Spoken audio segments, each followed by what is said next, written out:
Hey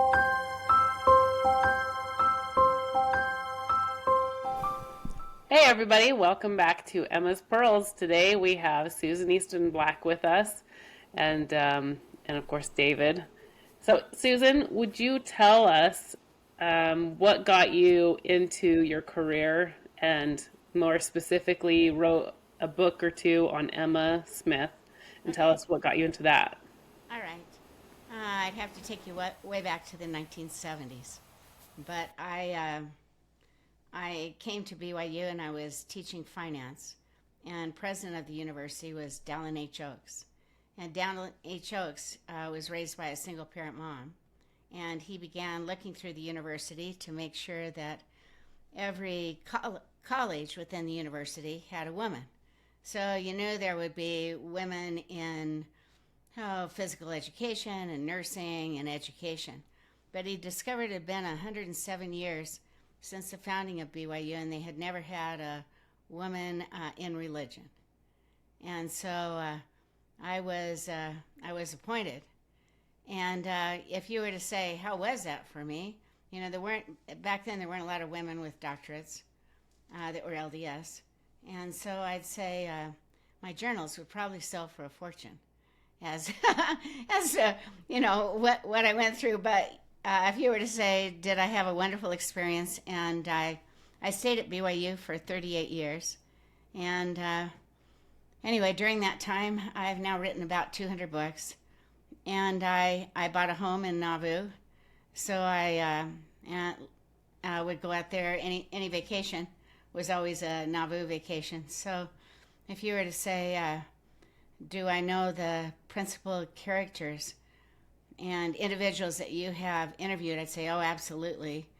Do I know about Emma and her children and her family and just feelings about Emma? And I guess I could say this: when I first started teaching, there was a book, Judge Me, Dear Reader, about Emma, and it was concerning, right? But it was very popular at the time. And so this Judge Me, Dear Reader, I've always thought, it's pretty tough when you're trying to judge your prophet's wife. I just, it's probably tough if you judge anyone, actually, but it was early on that I figured out, hey, that's not the road I want to take, because you realize in the next life, Joseph and Emma have been sealed together for all eternity, and I'm going to need an in. And I'm really going to hope it's Emma or one of her family members.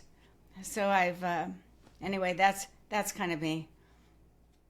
That's awesome. Would you tell us a little bit about your books that you wrote on Emma? Okay, well, time passes, right? And I wrote one, I guess, more recently. It's about glorious truths of Emma Smith, and it was in a series where I have the three witnesses, and I have Mother Eve, and I have Women of the Restoration. And so there was that. And then years before that, I wrote a small book. I think it was called Setting the Record Straight. And, a lot of people that write about Emma, they know fact one, fact two, and then they try to connect the dots with where we're at now in our century. And they forget. Emma's way back then in time, and it's like they start to put a feminist kind of twist on her life, which scholarship doesn't show it's accurate. Yeah. So I do want to really dive into why you feel like Emma didn't come out west, but also Okay. kind of talk about the history in that time frame in Nauvoo and what was going on and your Perfect. perspective. Okay. All right. Well, we all know after Joseph Smith was martyred, then the question was, who will be our leader? And you get various men rising up. And you get a James Strang, rises up. You get William Smith even rises up. And it was like people had a choice. But the majority of the people will choose Brigham Young. And so then you look and you say, but Emma didn't. And the question then becomes why? I've written 6 volumes on all the land records and transactions in Nauvoo. And the most interesting thing that I found that would say a lot of things about why she doesn't come west is that those that were making plans to go west, they had a choice of selling their properties or walking away, right? And that squatters would come in and take over their properties. But there seemed to be a third choice.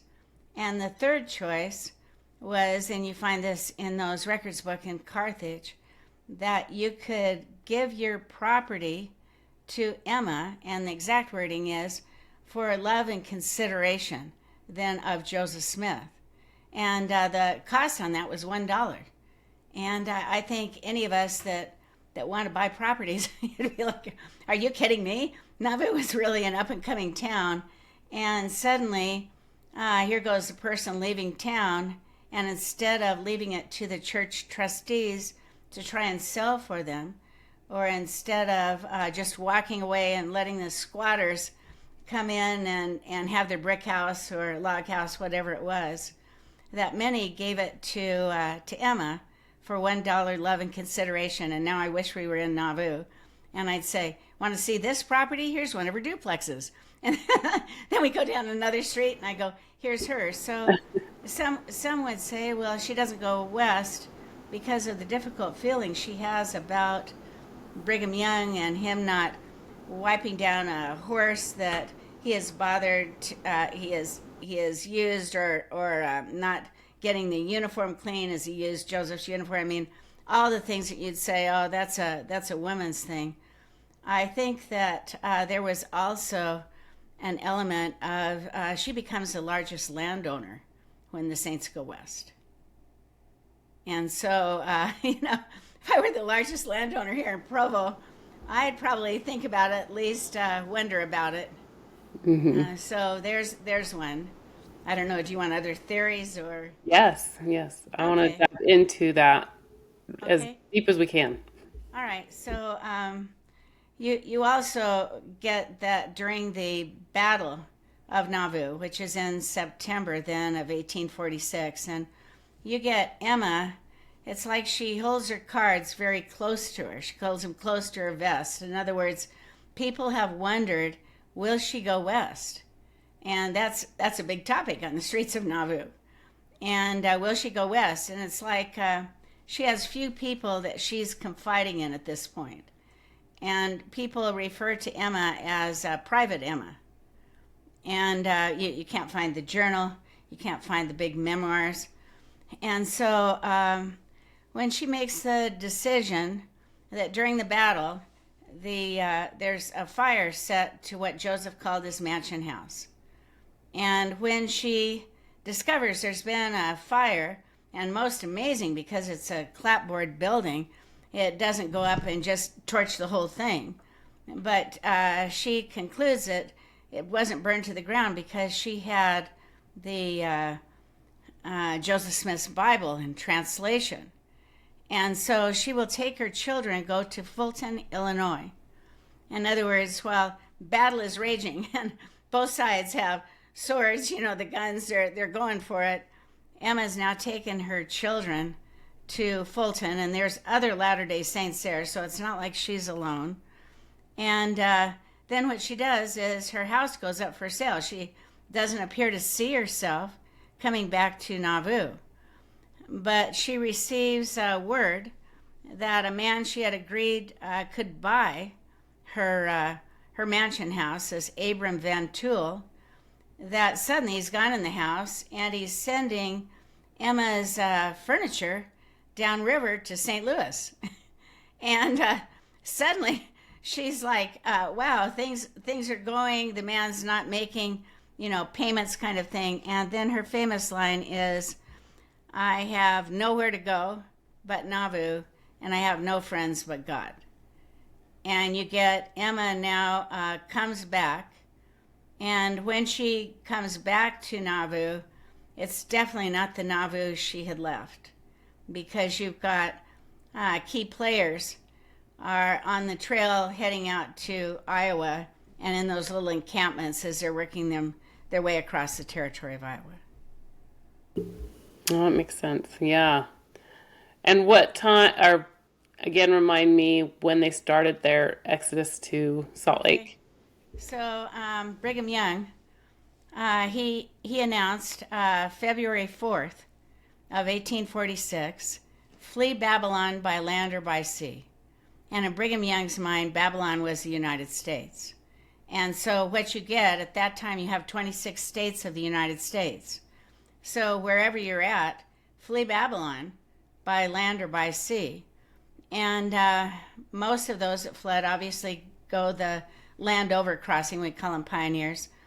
Others will flee like from the New York Harbor and other places, working their way west. So then you get the first exodus is in February of 1846.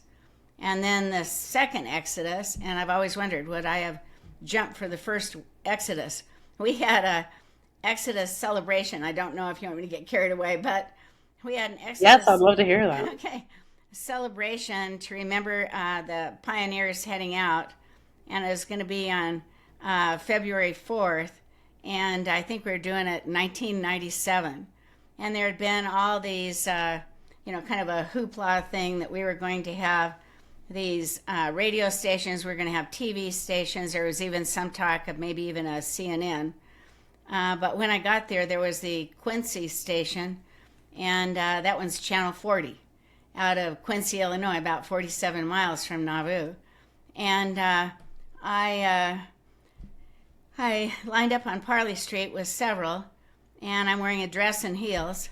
And as I start to walk down, I'm just freezing to death. It's just so cold. It's such a bitter cold. And one of my friends there is actually related to Catherine Smith, Estel Neff, said, "Oh, Susan, I knew you wouldn't know what to wear," and he throws me a raccoon coat. So I have the raccoon coat. I have my son's, kind of down parka, and I go inside this tent, and they've got fires in the corners of the tent, and they've got a William Pitts brass band that's ready to play, and they're all playing "Come Come You Saints."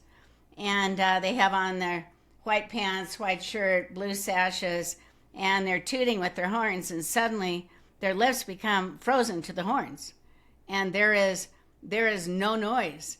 And you see the little band head out, and then behind me were all the senior couple missionaries, and they started singing "Come Come You Saints," and you realize when you sing, it's like you're going to spit, but mostly people don't see that happening. But that day you saw it happening, because they would spit, it would go to the top of the roof, and then you get, of this tent, you get these, little barrel kind of things that were filled with fire, and suddenly it would come down, and by the time I'm standing up to speak, it's like I'm in a snowstorm in the tent, but it's all spit. And anyway, and so then, we there was great excitement. We came outside, we lit a bonfire, and then the bonfire was lit over in Montrose, Iowa, and then about every 30 miles it was lit all the way to Montrose, Colorado. And it was in memory of that Brigham Young saying, "Flee Babylon by land or by sea." But we know that Emma now, she doesn't flee in the winter exodus. And then she doesn't flee in the spring exodus. And it's not until you get that September battle right there in Nauvoo. It'd be fun to be there. And I go, "Hey, here's a place." You can see gunshot wounds, gunshots in the houses, where the main part of the battle is going on. And Emma makes the decision not to go. At least it becomes much more public as she gets on the steamboat and heads to Fulton, Illinois. Yeah. And our family has a belief that she wasn't meant to come out west, that if God would have asked her to, we believe she would have. But we also felt like there were too many depended on Joseph's kids, and that it might have caused a split in Salt Lake City as to who should be the next prophet. And so, Well, you realize at the time you've got your oldest is Julia, and she's only 13. mhm, So and then you've got Emma's pregnant with her last. This David Hiram Smith, and so you've got these children that are alive. I don't know whether anyone at the time was thinking their children would lead the church, but there was some thought about William. mhm, yeah, But as the years come and go, you do get David Hiram and Alexander heading out west to reclaim the Brighamites. So then that's when you're not really talking the split in Nauvoo where you're siding with the children. The split comes years later. oh yeah, yeah, yeah. That's I think what we had talked about, but I mean, I don't think it matters. I think Right. the big thing was she chose to stay, and had she come, Lucy would have come and probably wouldn't have survived that trip. And so, Yeah, I would agree on Lucy on that. But she Well, had her granddaughter Mary staying with her. I mean, she had some support system there. yeah. So in 1845, Lucy Beck Smith gave a talk in conference. Oh, it was Are a you? great talk. Yes, beautiful talk. But I've read this thing probably once a week for the last 6 months because I just love it so much. But toward the I end like. of that talk, Yeah. she says, "Give me a second here." It's like, am I still considered a mother in the house of Israel? Yeah, Yeah, and that was the beginning. And then Brigham Young stood up and said, "All you who consider will call or accept her as a mother of Israel, say yes." And the entire congregation said yes. Yeah, I think that story should be told everywhere. I mean, it shows Amen. that Lucy was, she was faithful to her sons. And as I'm getting older, I can see, there's you get which will you follow? Your sons or the church, right? And I think a pretty difficult decision for an older woman that's looking at, I don't know, 1,400 miles to civilization, and then we're starting out, right? So pretty tough on her end. Yeah, but what she said toward the end of her talk was, "I feel that the Lord is going to have Brigham Young take the saints far away. If I could go, I want to go. But please bring my body back and bury me with my husband and my sons so that when we resurrect, I can be with my husband and my sons." And then she goes on and says, "But if I don't go, or if I go, my family will go with me, but if I don't go, they will not go." I think she had a powerful influence. Yes, and well, her health. Her health actually is why she did not go. Right. But at the beginning, she also mentions that she was talking about her sons and her husband, and she says, and they are all gone, except for William. But I don't even know where he is right now because he had already left Nauvoo because of a falling out with the 12 apostles. Right. And he had And spent it's so much time back east writing that newspaper, The Prophet.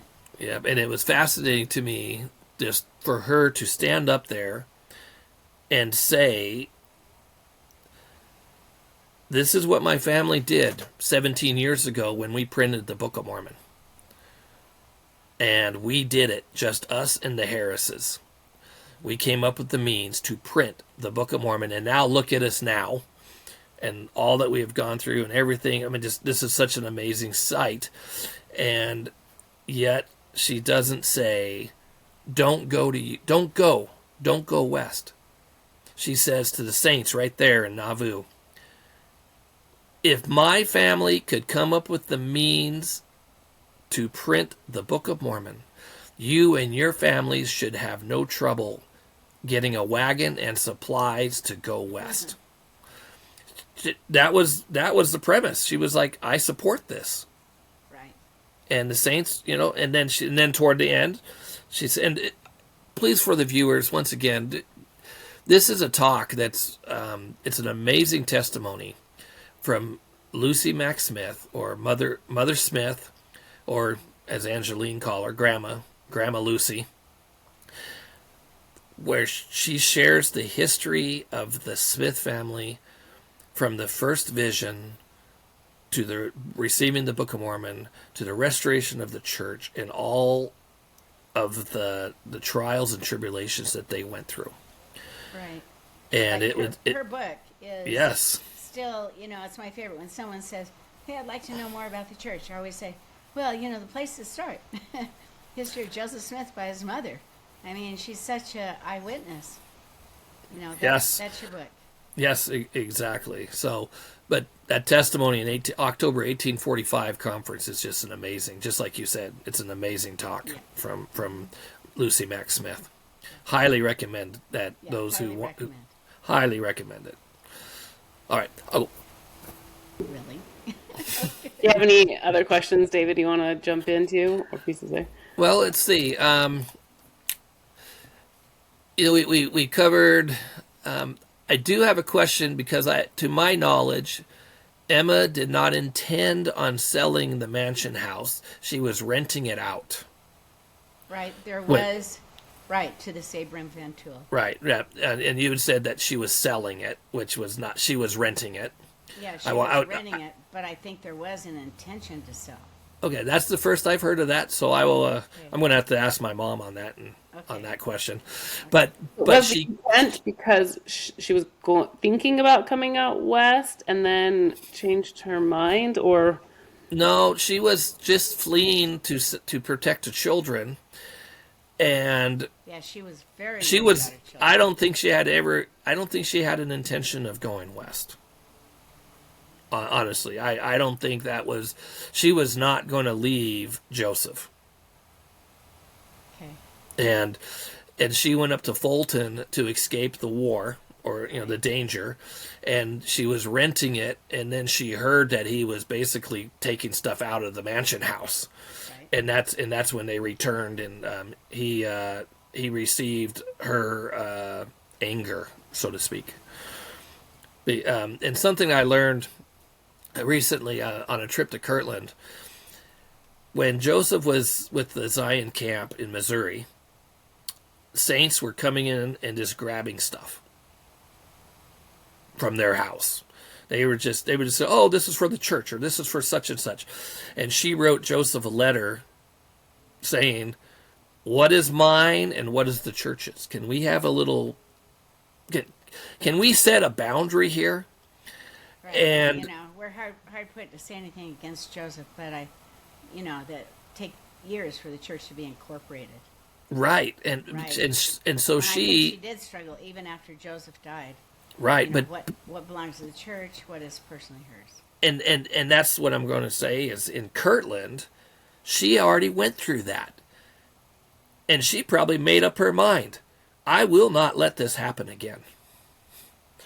And then we fast forward 10 years later or so, and now she's, basically facing that exact same scenario, but she doesn't have Joseph there to basically tell her. And no wonder she put her foot down and really said to anybody, hands off, this is my stuff. Okay, but this is a theory, and this is a theory. It will change when she marries that Louis Bideman, because you can look at those land records that we talked about at the first, and suddenly his name appears on those land records with her. So it was a different time for women. Well, that's because if she didn't marry him, she would have lost that property, because the laws at the time, women were not allowed to own property. Yeah, it was a different time. And so she actually had to marry. And we talked about this in a podcast earlier with one of our Joseph Smith III descendants that we interviewed. And it was brought up, that yes, there was love and tenderness between them, but what he shared, what's been passed down through his line, is that it was a marriage of convenience to start, because women were not allowed to own property, And in fact, we've covered this before, and I don't know if you've ever heard this, that when Joseph died and Hiram died, Emma and Mary Fielding Smith had to go to the courthouse and pay money in order to keep their children, because the children became wards of the state. Yeah, Were I you? haven't heard that one? No, I haven't heard that. Yep, and that, because that was the laws of the land. They literally had no rights. And so Emma was doing the best she could, but once the Saints left in 1846, that's where she was like, okay, what if I need to get married? Otherwise, all of this property that I've been holding on to is going to go to the government. Well, she would have lost it in sheriff Right. sales Correct. for failure to pay the taxes. Yep, exactly. And so, but really, Emma had already been through so much. And I'm not surprised that she put her foot down and said, yeah, leave my stuff alone. Because she had already experienced that in Kirtland. And so, now let's see, largest landowner, trust issues. She honestly did not know who to trust. Yes, I think, Yep. and if you were to look at leaders of the church, I mean, as she runs this kind of boarding house, it used to be back then, you know, if we go to a hotel and we stay 1 or 2 days, we are ready to move on. But a hotel back then, they served as a rest home, and they also served as a place that bachelors lived. So they didn't have to make their own food, you know, their bedding, things like that. And so one of those that moved into her house, you know, besides Louis Bideman, who was a carriage maker and had actually made a carriage for Joseph, besides him was John Bernheisel. And John Bernheisel had Emma's trust. And Bernheisel, you know, through the years will continue to correspond with Emma and express his gratitude to her for what she had done for him. Interesting. And how was, could you talk a bit about her relationship with Brigham Young? And, you know, because there's a lot of, like, she, you know, She did, he did. yeah. Right.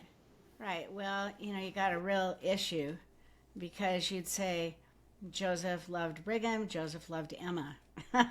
And suddenly you get, you know, the two people he cares about, you know, kind of pit against each other.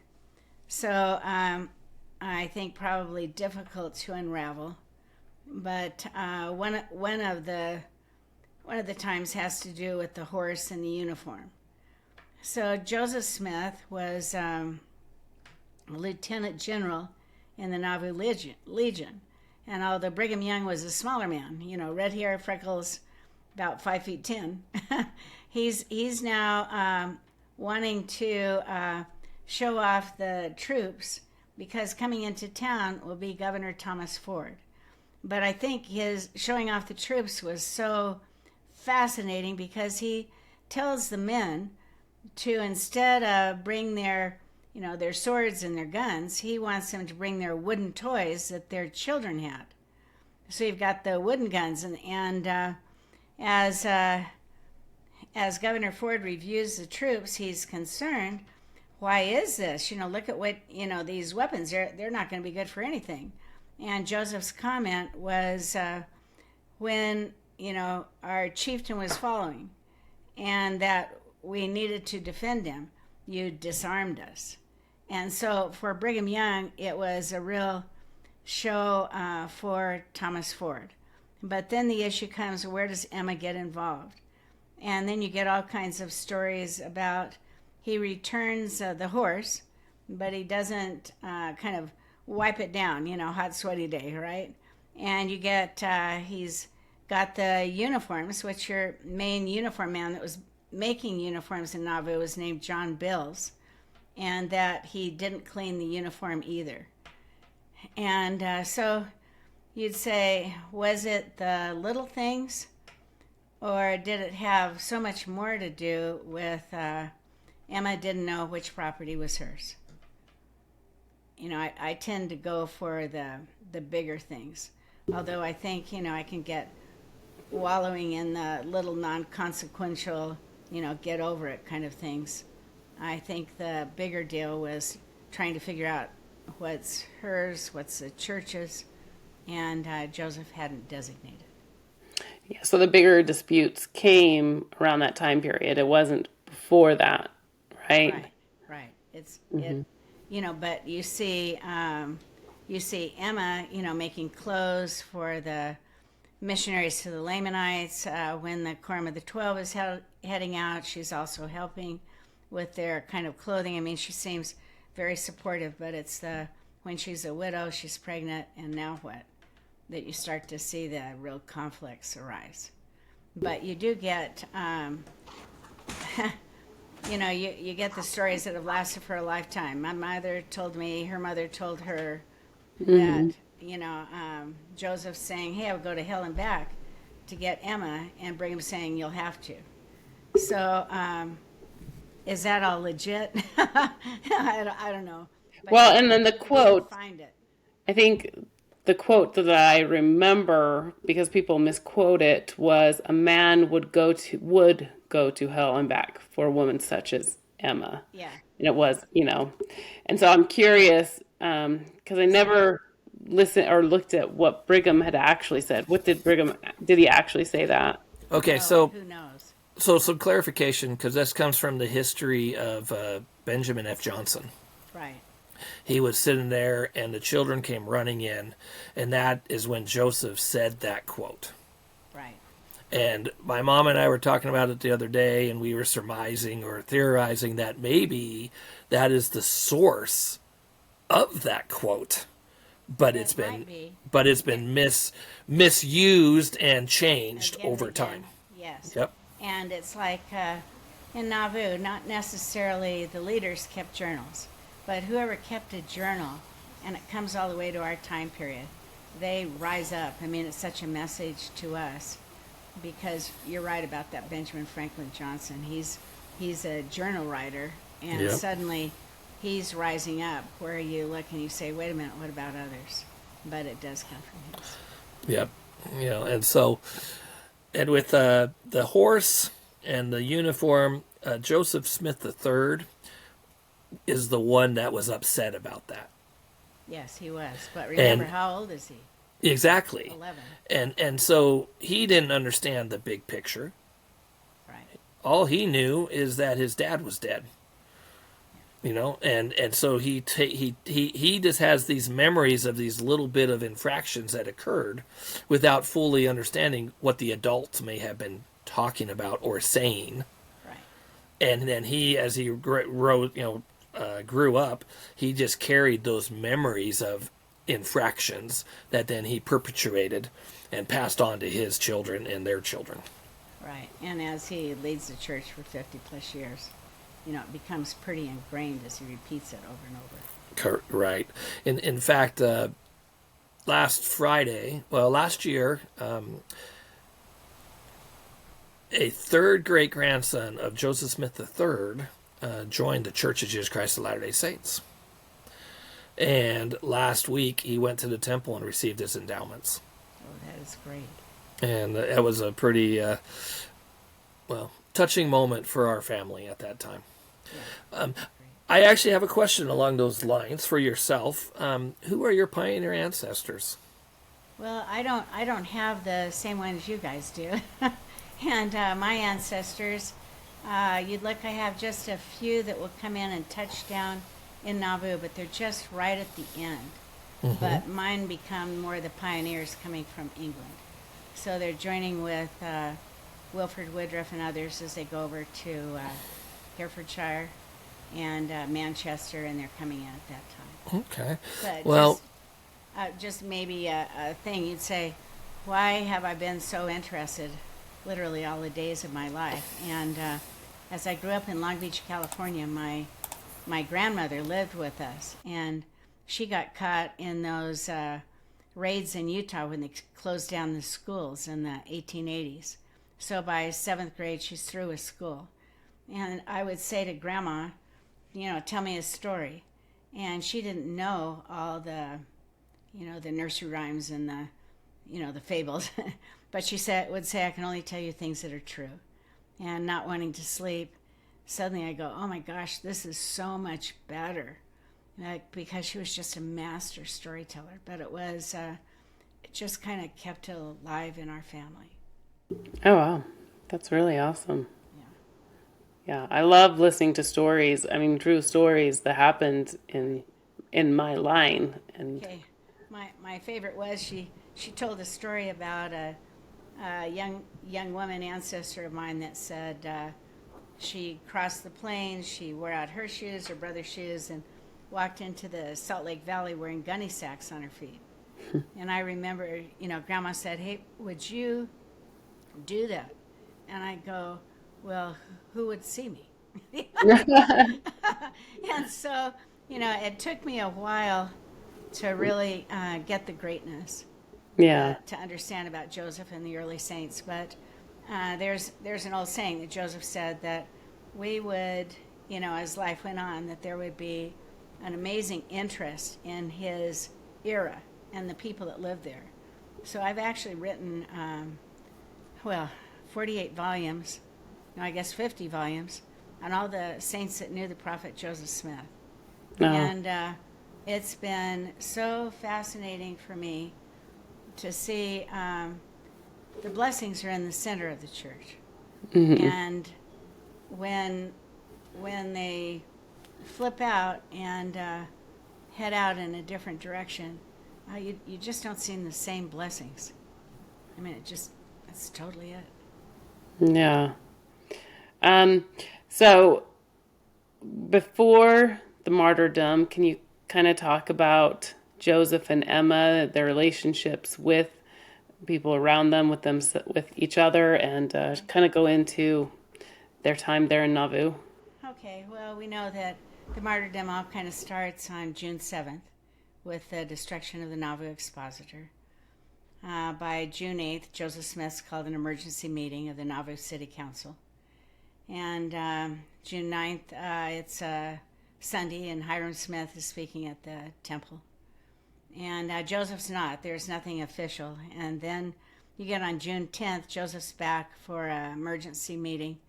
And at that meeting, after hours and hours of deliberation, they make the decision that the Nauvoo expositor should not publish again. And from that, it starts spiraling. And so you get on the 11th, here comes Sheriff Bettysworth from Carthage. And, I could go on. But you'd say, where does Emma come into all this? And it's like Joseph's with the think tank of the city council. He's trying to make these big decisions. There's almost like rioting on the streets. Joseph's come out to his porch there in the mansion house and gone, hurrah, hurrah for Israel. I mean, there's just amazing story on that part. But then you get... Would you jump into that story a little bit? That doesn't sound familiar to me. Oh, okay. So we know that on June 10th of 1844, that Joseph Smith is mayor of Nauvoo and will authorize now John P. Green, the local sheriff, to go down and stop the printing of the Nauvoo expositor. And you'd say he had the right to deputize others. And we're going to see that, wow, he's got 300 plus men that head down the street. And anyway, they literally punch out the windows, they destroy what would have been the second edition of the press. And then the men in the evening come back, they've got torches. Joseph's at the mansion house. They had like a widow's perch kind of leading to the second floor. And it was like if you were a widow and you were looking out over the Mississippi trying to see your husband coming home. And Joseph will hear the voice of John P. Green indicating that he doesn't have to worry, the Nauvoo expositor will never publish again. And then that's when Joseph then goes, hurrah, hurrah for the house of Israel. But as it goes on, where you get Emma coming into the story will be after Joseph and Hiram have been rowed over to Iowa. And it's not like they're heading out into the wilderness at first, because Iowa, we can name 15 little communities that Joseph had established over there. So you've got all these little communities. He's even had a stake in Zarahemla, with his uncle John Smith as a stake president. So he's now gone over there, and as they're talking about the decision to go west, you get the idea, well, hey, you're going west, okay, but then who's going with you? And it all comes down to Orrin Porter Rockwell. So some of the group that were in Iowa come to get Orrin. And Orrin's such an interesting character. I don't know if you know that he was not literate. And so, I've wondered, as Emma pins a note and says, give this to Joseph, no one else, would things have changed if Orrin had gone to school. And but nevertheless, the word is now sent back. Orrin goes over there, gives the note that Emma has written to Joseph. Joseph will read it once to himself. He will read it to the about 40 men that were gathered there. And after reading the note, several will conclude, hey, Joseph, basically you're blowing this all out of proportion. Just go stand trial. He'd been acquitted twice in Nauvoo. So just go to Carthage. And Joseph on that occasion, and then thereafter on the streets of Nauvoo, will indicate that of his life is of, his life, he's willing to give his life like a lamb to the slaughter, though he's avoid of offense towards God and man.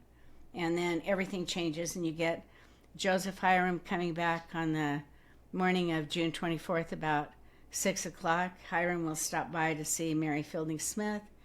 They'll read some things from the Book of Mormon, the Book of Ether.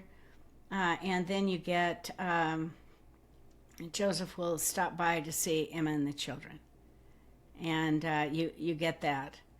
And then you get correspondence coming from Emma to Joseph there over in Carthage. Now, I'm trying to remember, the letter she wrote in a way was come back, right? I know people say that they believe that she is the reason not the reason, but he came back there were because he wrote. others that were concurring, like Reynolds Cahoon. Others were there. It was not just, they were siding with that reality of should he come back.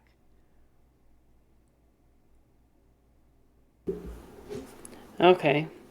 And then after that, will you go into the Nauvoo Expositor and why they decided to stop printing that and what it even was? Okay. So the Nauvoo Expositor was a newspaper where you get the principal owners, proprietors, were turncoats to the church. You've got William Law, you've got Robert Foster, you've got the Higbee brothers. I mean, the list goes on and on. But in the newspaper, this is the first newspaper ever printed in Nauvoo that was not pro-LDS. We had the Nauvoo Neighbor, we had the Times and Seasons, and all of a sudden you look and you're like, wow. So the newspaper, you'd say it was anti-LDS, it was anti-Joseph Smith, but the real thing that kind of kicked it off was a newspaper called for a repeal of the Nauvoo Charter. And the Nauvoo Charter is what made Nauvoo a city in Illinois. And that's where you get, Joseph has, he's seen anti-material against him in the church before. But it's the wanting to repeal the Nauvoo Charter that made Nauvoo a city that suddenly disaster hits. And that's your main reason for calling the city council. Yeah. So then after that happened, after he came home, he had, how long was it before he went to Carthage? Okay, it was not long at all. In fact, you get him saying goodbye to family and then meeting up pretty quick on the bluff of Nauvoo with Dan Jones and others. And it was like the town of Nauvoo was just kind of waking up, early in the morning. And Joseph's looking over the city, and indicating they're the best people, but little do they know the trials that will soon take them.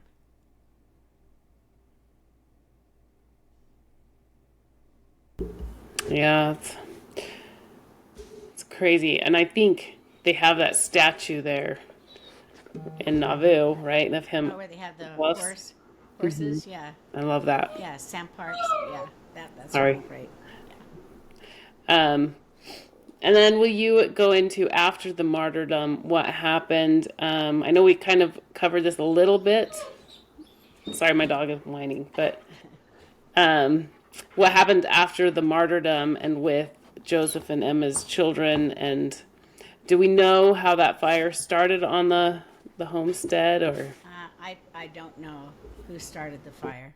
The battle was actually not in that locale, so it had to have been somebody jumping down over that way, because the battle was much more by that conical road, kind of farming road that leads from Carthage to Nauvoo. So I don't know about that, but what we do know is that it appears to have really frightened Emma, because I don't know, how you can really, you're going to do anything to protect your kids, and I think at this point she wants that, and she's got to be feeling pretty nervous for them.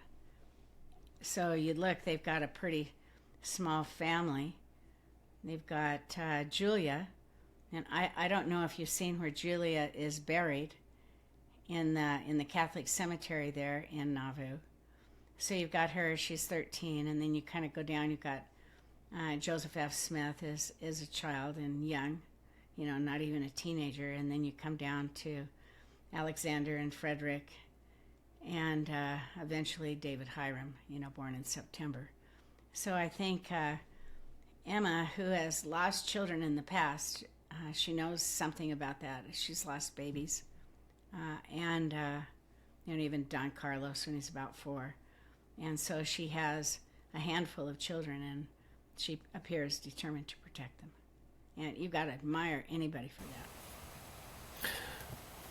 Definitely. In fact, Don Carlos was a real loss. I think that was even more painful because she had a couple years with him. Yeah. Compared to the other children that were lost shortly after childbirth. Right. Last year. Remind me again when it was after all of that happened, the fire, and then when she left to go to Fulton. Yeah. So it's September. Okay. 1846. And then she was only in Fulton for short time. Yeah, a very short time, and then came back. And then do you know kind of when was it that she met Louis Bideman and married him? Well, I figure she may have met Louis when he was making a carriage for Joseph, so that could trail back before their martyrdom. But I don't know the date when he's moving into the mansion house, and renting a room. Gotcha. So then after they came back, what happened with Emma and the family in that time, like when the Exodus was all happening? And well, as indicated, Emma is really private. I wish she had had a journal. I wish she had said, so-and-so came over, so totally offended me, or so-and-so helped me. Wouldn't that have been nice? So it's hard to know exactly, what she's doing during that time. Gotcha. I do want to go back to the Don Carlos real fast. And do you know the story of Emma on her deathbed? And I do know the story of Emma. do you want to? I wish we were in Nauvoo. I'd say, hey, it's right this window. Yeah, and we've sat at that window. And so I was wondering if you would tell us about her talking to her nurse, and then their nurse talking to Joseph Smith III, and the experience there. Right. In other words, everybody knows that Emma's dying, right? And so family is started to gather. And it's always a tender time. You even get Louis Bideman and, Nancy, his mistress are coming in the room, right? So you've got the whole group just staring, right? And you get finally they're talking. She appears not to be talking much. And so the question comes when she says, Joseph, Joseph, Joseph, who is she? Is she really calling for Joseph Smith? I mean, does she see him? Is he coming to get her? Is it, her son Joseph? But we always give it to she's calling for Joseph Smith.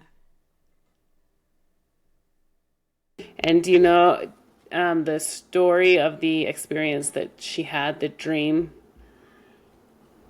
Oh boy, I do, but I don't know if I can recall that. But somehow she knows that she'll be able to raise these children, and Don Carlos. Yeah. So when she calls Joseph, Joseph, Joseph, Joseph Smith the third thought it was him, and then Right. the nurse said no, she had an experience where Joseph came to her and said, Emma, put on your bonnet or shawl. I can't remember. Dang it. Okay. And so she goes with him and he shows her their mansion above, which had a whole bunch of different apartments. And Yeah. Beautiful. they went through them and he showed them to her. And in one of them was a nursery with all these cribs in it. And she walked over and her baby, Don Carlos, was in the crib and she swept him up and held him to her bosom and said, Oh, Joseph, where are the rest of my children? And he said, You will soon have them, Emma. And then she turned to face him and she saw our Savior, Jesus Christ, standing beside him. And so that has always been one of my favorite That's a great stories. I story. think it helps us to understand that loss, again, like Don Carlos, but also to know that she saw the Savior, that she did have a vision, and um, that she's with Joseph, that she's not going to hell, and that she stands worthy before the Savior. Okay, so the one thing I really like about Emma was her patriarchal blessing. I've had an occasion to read hundreds and hundreds of all these early saints, but hers is the only one that doesn't have any ifs.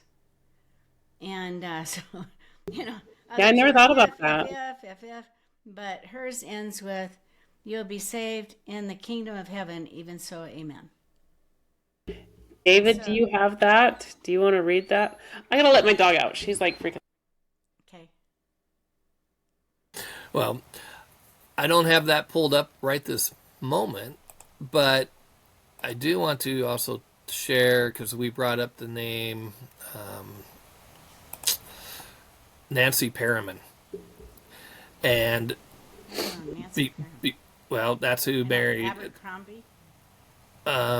I have in the family search it says Nancy Perriman, but she is the mother of Charlie Right. I think it's and Abercrombie. Emma. Before she died, actually begged and asked Lewis to marry Nancy after she passed away. I don't know if you knew that. Okay, I didn't know that she had begged for that, but Yep, she it does basically seem said. she was pretty thoughtful Yep, she of basically Nancy said. having her in the mansion house and all of Yep, that. she said you need to marry her and make it right, and he did. Just they were married in 20th of May, 1880, roughly 1 year after Emma passed away. And now you had asked that I find that Emma's patriarchal blessing. Okay. Yes, 'cause I think that would be a good one. But I do like what you just shared, that I never realized either that there are no ifs in her patriarchal blessing. Thank you for pointing that out. That actually is that's amazing right there. It is amazing. It's different from all of ours, right? Yes. It's Emma, thou art blessed of the Lord. for thy faithfulness and truth. Thou shalt be blessed with thy husband, and rejoice in the glory which shall come upon him. Thy soul has been afflicted because of the wickedness of men in seeking the destruction of thy companion, and thy whole soul has been drawn out in prayer for his deliverance. Rejoice, for the Lord thy God has heard thy supplication. Thou hast grieved for the hardness of the hearts of thy father's house, and thou hast longed for their salvation. The Lord will have respect to thy cries, and by his judgment he will cause some of them to see their folly and repent of their sins. But it will be by affliction that they will be saved. Thou shalt see many days, yea, the Lord will spare thee till thou art satisfied.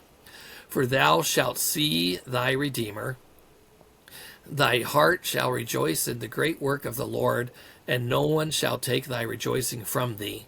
Thou shalt ever remember the condescension of thy God in permitting thee to accompany my son Joseph, when the angel delivered the record of the Nephites to his care.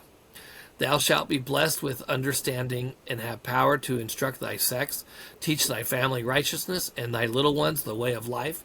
And the holy angels shall watch over thee, and thou shalt be saved in the kingdom of God. Even so, amen. Great blessing. Yeah. That is a beautiful blessing. And, once again, I'm just thrilled that you pointed out there are no ifs. Mm-hmm. Yeah, I think most of us read, this is all predicated on if, Yeah, exactly. if you endure to the end, if you are righteous. Mm-hmm. Or this is determined upon your worthiness. Yeah. Yeah, I love that. That's really awesome. So, Susan, is there anything else that you would like to add or feel like is important for others to understand about Emma and her family? Um, I guess I would say that sealings are real, and that Joseph Smith and Emma were sealed. And so, I expect him to find her and vice versa. Well, speaking of ceilings and temple work, as I said, I did some research, and your grandfather, Thomas Jenkins, he obtained 100 acres of land near Nauvoo, and in September 1841, he received his patriarchal blessing from Hiram Smith. Also, he did some of the first baptisms for the dead, and they were done in the Mississippi River in 1840, and he was baptized for several members of his family. And with to share our feelings about the sealings, as you mentioned that about Joseph and Emma, thank you Hey, you're welcome. to you and your ancestors, because they honored the priesthood, they carried the torch, they built the temples for the salvation of the living and the dead, and to continue on the sealings of the families in eternal units. And because of your ancestors and your family now standing strong and honoring the priesthood and fulfilling their covenants and going to the temples, 130 years after the martyrdom, because of your ancestors remaining true, Joseph and Emma were sealed to their children and their grandchildren.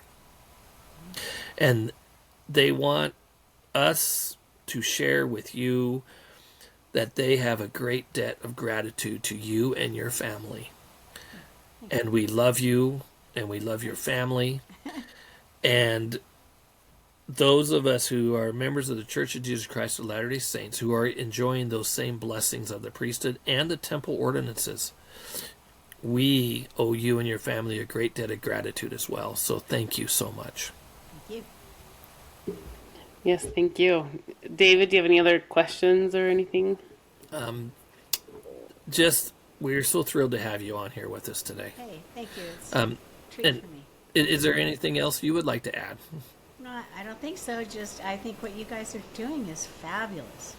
It just says that it's going to go on long after your parents who just forged ahead and done such marvelous things. Yes, and that's because the mantle that they have carried all of this time is being passed on to their children and those who will stand up and take it, because there is no release date. Yeah, it doesn't appear to have a release date. Well, thank you so much. David, do you want to close us out? Yes. Thank you all for joining us with Emma's Pearls today with Susan Black. Honestly, it's been such a pleasure to have you with us, and we look forward to communicating offline, definitely in I the look future, forward to that too. and have you visit with my mom and Oh, I love that. to just fill your spirit and your testimony, because as your family stood by ours 200 years ago, or well, just under 200 years ago, we are here to stand with your family now, one in faith and one in testimony. And we just want you to know that we will honor that debt of gratitude. Okay, thanks. Same So for yours. thank you so much. It's just Okay, been thank such a you. pleasure. And thank you, everybody. And we'll see you next time.